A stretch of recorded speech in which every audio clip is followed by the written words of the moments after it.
Characterized as a sports comedy, the interview on the Circus seemed perfectly tailored to the Prime Minister, providing a comfortable and familiar setting for the majority of the hour-long broadcast.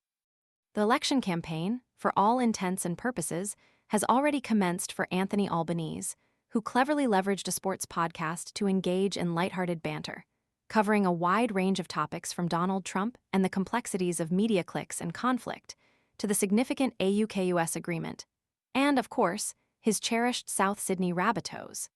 His strategic media appearances are clearly a deliberate component of his pre-election strategy. Last week alone, he graced the podcast of Abby Chatfield, whose listeners she candidly describes as predominantly Green voters or leaning further left than the Labour Party's base. He also participated in daily news podcasts like The Squiz and engaged with the social media-driven news outlet, The Daily O's, demonstrating a savvy understanding of reaching diverse demographics across various platforms.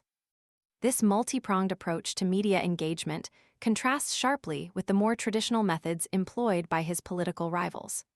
Both Albanese and Peter Dutton, his primary opponent, participated in interviews on businessman Mark Burris' podcast, highlighting a recognition of the growing influence of such platforms in shaping public opinion.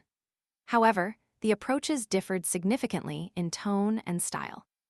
While Albanese embraced the informal and often humorous setting of several podcasts, allowing for a more relatable and less formal presentation of his political stances, Dutton opted for a more conventional long-form interview with Sky News, a platform known for its established conservative audience.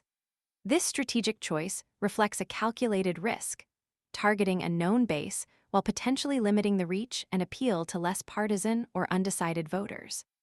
The selection of interview platforms speaks volumes about the evolving media landscape and the candidates' understanding of how to reach their target audiences. The use of podcasts, particularly those with strong social media followings, allows for a more intimate connection with voters, moving beyond the often sterile environment of traditional news broadcasts. This personalized approach allows for a more nuanced presentation of policy positions and personality traits, crucial elements in shaping voter perceptions, especially among younger demographics increasingly reliant on digital media for their news consumption. By engaging with these platforms, Albanese showcases adaptability and a keen awareness of the power of less formal, more conversational media to circumvent traditional news cycles and cultivate a sense of direct engagement with the electorate.